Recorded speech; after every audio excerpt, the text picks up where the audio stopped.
Vamos agora para o livro do Eclesiástico.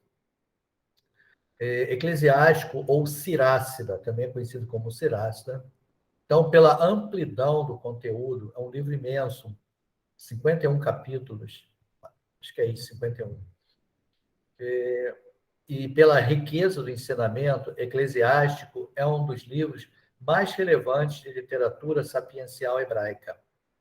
Ele é um vasto repertório de regras morais para todas as classes da sociedade e circunstâncias da vida. Então, se você está com alguma dificuldade na tua vida, pega o livro do Eclesiástico. Não Eclesiastes, que nós vimos semana passada, mas Eclesiástico.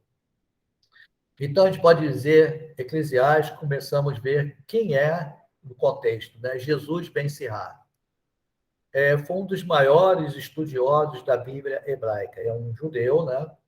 Em sua classe de visão. O livro, eu já falei para vocês, que tem a lei, que é a Torá, os profetas, Neviim, e nós temos os escritos, que são os Ketuvim. Então, esse sujeito aí, o Ben-Sirá, foi um dos maiores estudiosos judeus que escreveram. Era apaixonado pela religião, tinha uma cultura e um modo de ver o mundo e a vida. Ele vivia para a lei, para os profetas, para os escritos. Era uma pessoa muito sábia, no sentido que nós falamos na questão da sabedoria. Um homem temente a Deus, sabe aquele que é temente a Deus. Ele sente necessidade de escrever algo sobre a instrução, quer dizer, ele vai orientar como nós podemos ter aquela sabedoria que o livro da sabedoria passou para a gente, né? Então, a fim de que os que amam a instrução, gostam de submeter a essas disciplinas, podem progredir muito mais no viver segundo a lei. Então, sabedoria, ele passa. Agora, como viver a sabedoria, pega o Eclesiástico. Ele vai te dar os caminhos. Então, e ele se pôs a escrever em hebraico uma obra bastante volumosa que acabou se perdendo, né? Uma obra que acaba se perdendo. Então, em que época esse livro foi escrito? Podemos dizer assim. Foi por volta da época em que a Palestina passou do domínio dos gregos do Egito, conhecido como Lágidas. Você lembra dessa historinha que eu falei para vocês? E passou para os Seleucidas, que houve uma mudança para a entrada do helenismo, né? Então, isso tudo foi muito diferente.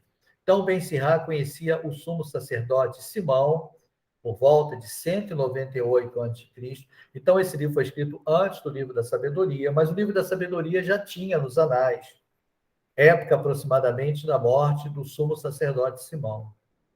Então, neste tempo, a Palestina vivia ainda de dominação estrangeira, e como vai acontecer muitas vezes, as coisas dos outros parecem ser mais interessantes e mais inteligentes que a nossa. Nós sempre temos esse olhar. Você lembra lá que o profeta, lá no início, quando eu falei para vocês, Samuel falando, olha, vocês têm que viver segundo a obediência de Deus, mas o povo estava olhando para as nações vizinhas, né, achando muito interessante, Edom tem um rei, não sei o que tem outro rei, a Síria tem um rei, a Síria tem um rei.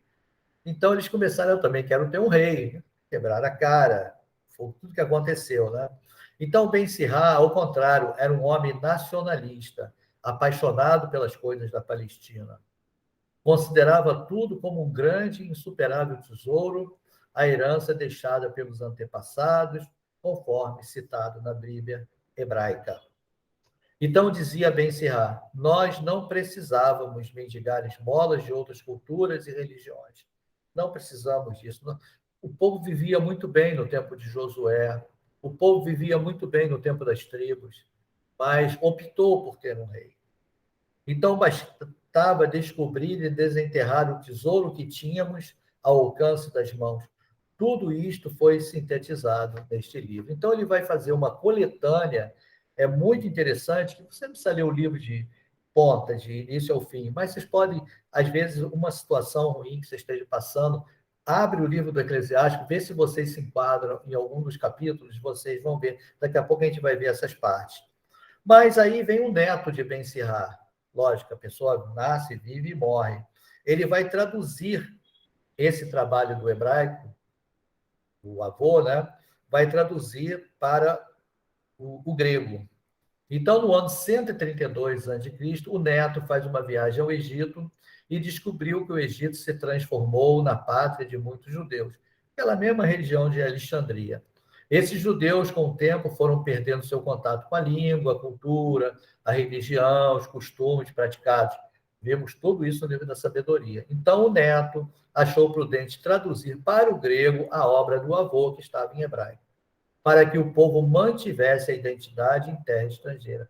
Então, e hoje está traduzido para nós, na nossa língua portuguesa, para nós também mantermos essa identidade, né?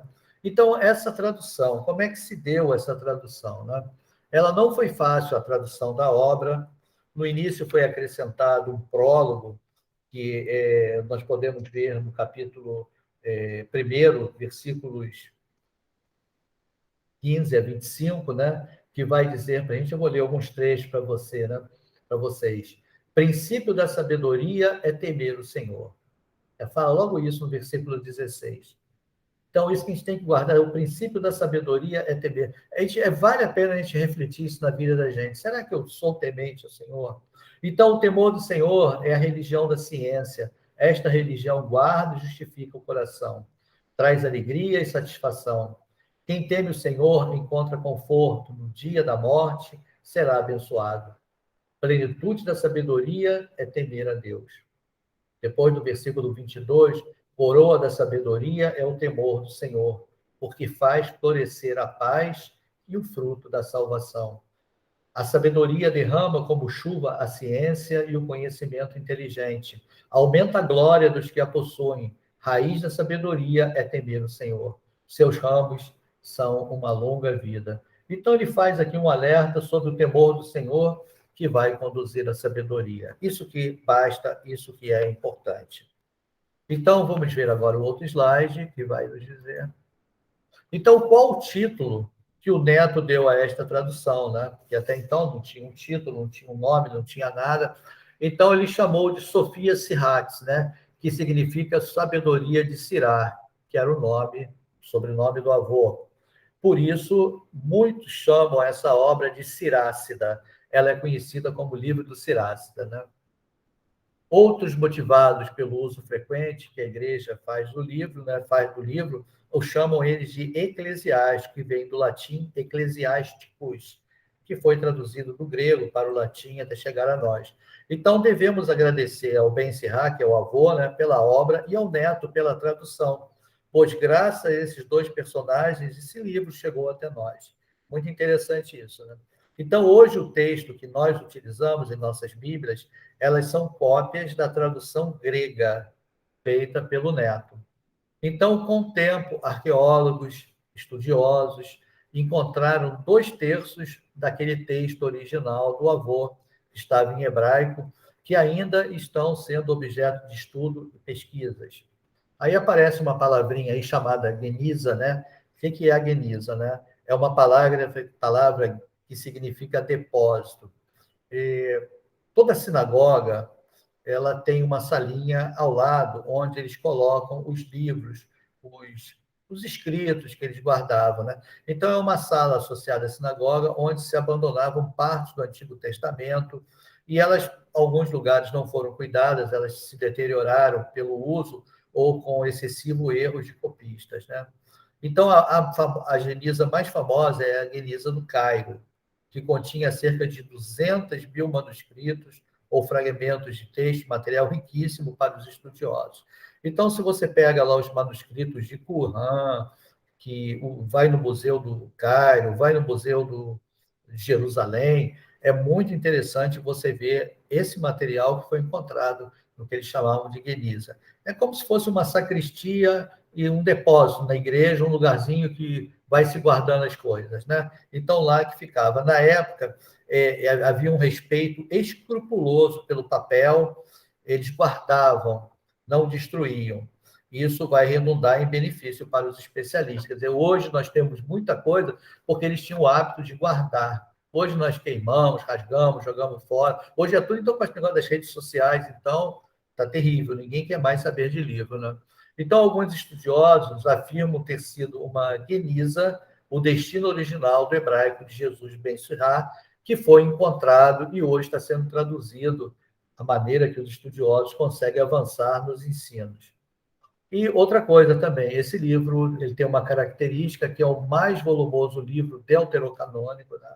É o livro mais, porque ele foi escrito em grego, contém 51 capítulos. O Eclesiástico é o livro deuterocanônico mais extenso.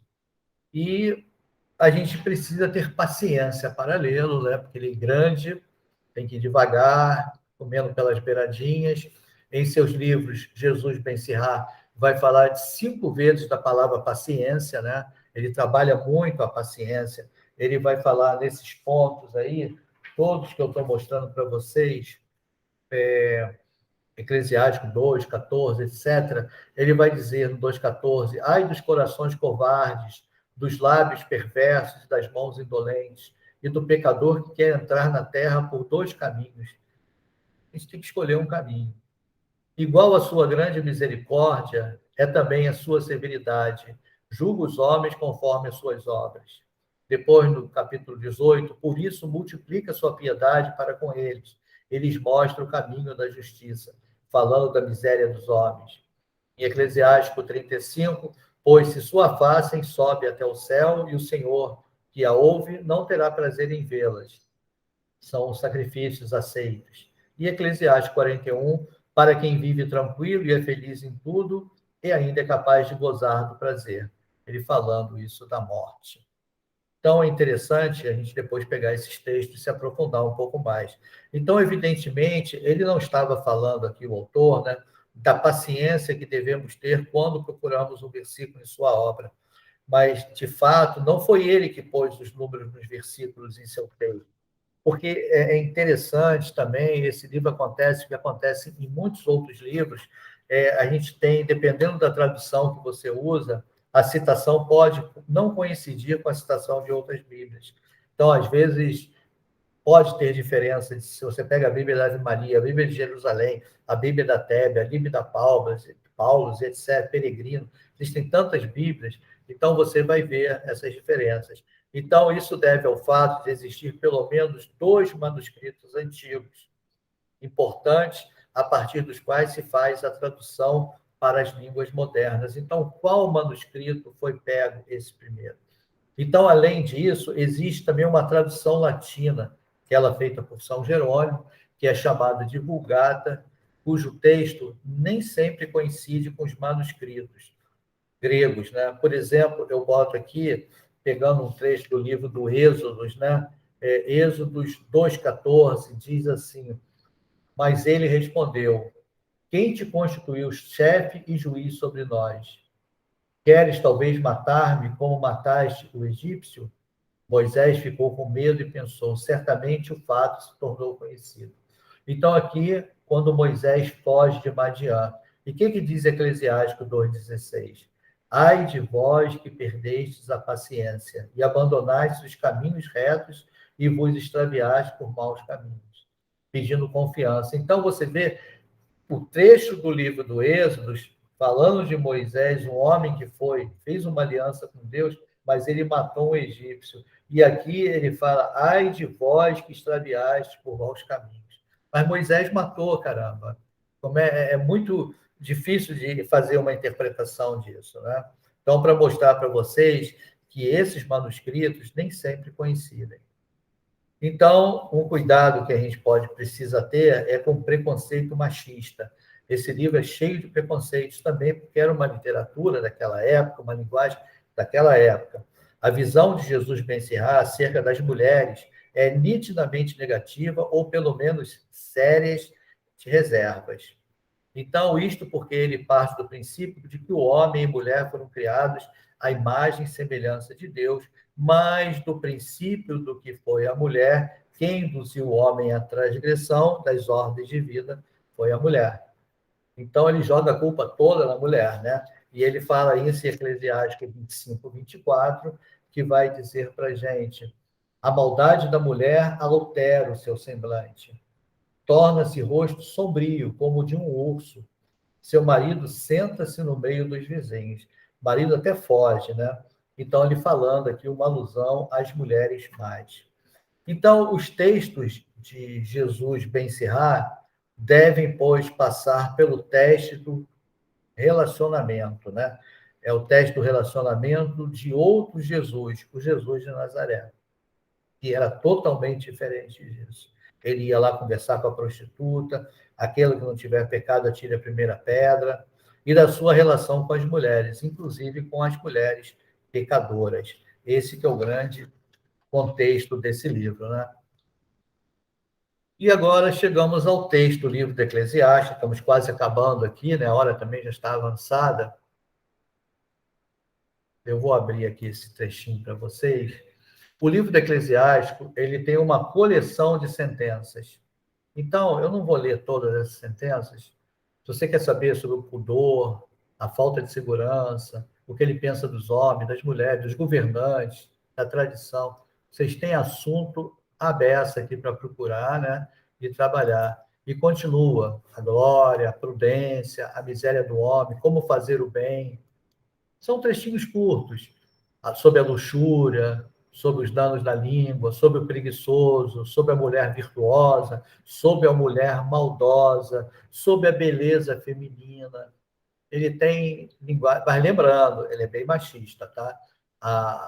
Saber o pensamento dele era daquele tempo. Sobre o comércio, a honestidade, justiça, como evitar as disputas, sobre empréstimos, a fiança, e etc, etc. E continua.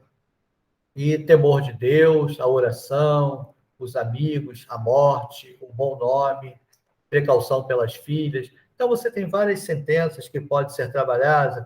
Então, você tem 42 capítulos, que é uma coleção de sentenças, para você escolher e dar uma passeada dentro desses livros, para você se familiarizar com ele.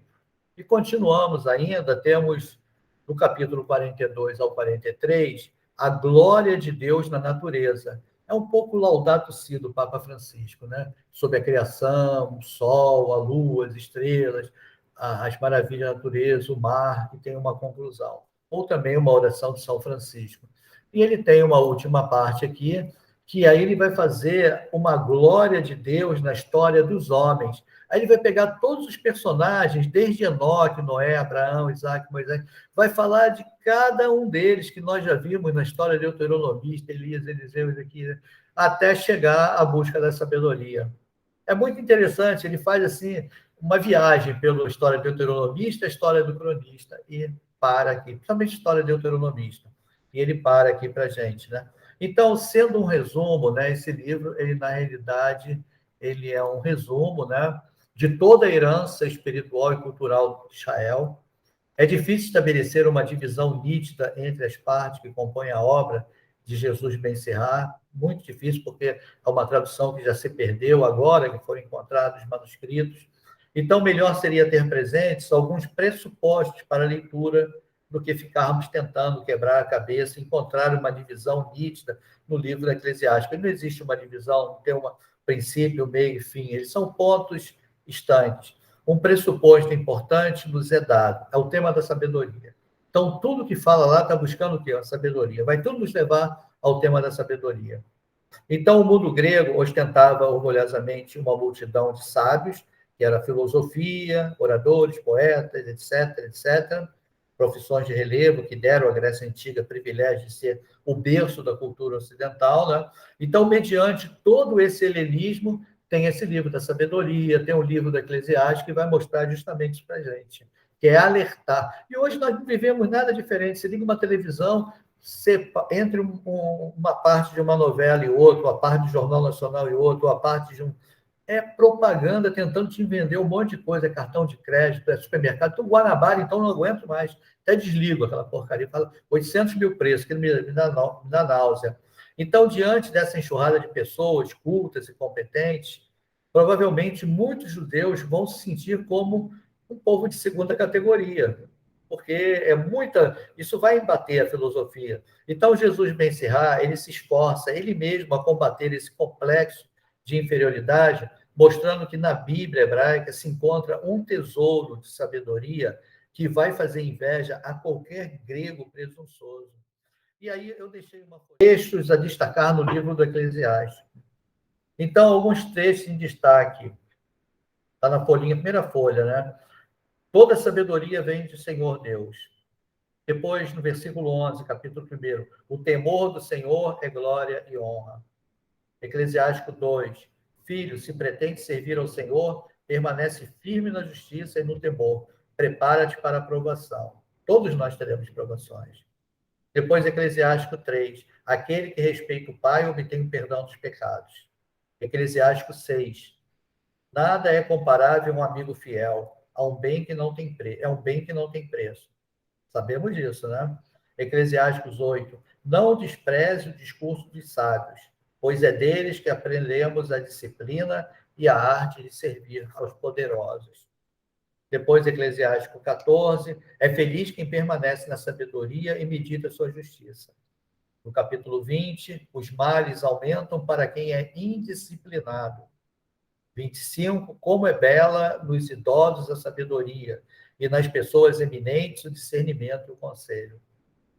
26, feliz o homem que tem uma boa esposa, o número de seus dias será duplicado. Ó, pensem nisso. Eclesiástico 28, perdoa o próximo que te prejudicou, e assim ao rezares teus pecados também serão perdoados. No 30, não entregues tua alma à tristeza, não te atormentes com teus pensamentos. No 34, quem teme o Senhor não tem medo de nada e não se apavora, porque ele é sua esperança. E como eu já falei, depois Santos e Heróis vai passar do capítulo 44 ao fim, falando daquela história de Israel, né? Então, a Grécia Antiga, ela acaba se orgulhando de grandes legisladores, como, por exemplo, Solon, 6 a 5 a.C., que vai suscitar o mesmo complexo de inferioridade por parte dos judeus não familiarizados com a riqueza da Torá, que era a lei, que compreende os primeiros 5 livros da Bíblia, que é o livro do Pentateuco, né? Então, Jesus Ben Sirá, ele não vai titubear em apresentar a superioridade da Torá, vai defender sempre isso, chegando inclusive a afirmar que a verdadeira sabedoria, a sabedoria insuperável, é o conhecimento e a prática da lei, capazes de conduzir o ser humano ao temor de Deus. Mas só que nós estamos no Antigo Testamento. Jesus Cristo fala que não veio abolir a lei, mas ele muda os 10 mandamentos, que era a lei, não matar, não cometer pecado, não jogar contra a castidade, não desejar a mulher do próximo. Ele tira todos esses negacionismos, ele faz as bem-aventuranças. Bem-aventurados, bem-aventurados, e muda o sentido da coisa. Então, a Grécia Antiga exibe orgulhosamente um exército de pessoas famosas, nós conhecemos da história, líderes, heróis, como se o povo grego fosse um povo superior aos demais. Também, nesse ponto, Jesus Ben Sirá não deu o braço a torcer e, encerrando sua obra com uma grande galeria que poderíamos chamar de santos e heróis do povo. Por isso que ele coloca os últimos capítulos falando daqueles heróis para confrontar os heróis gregos que eles tanto defendiam. Então, dando glória a Deus na nossa história. Amém? Assim terminamos. Caramba, em cima da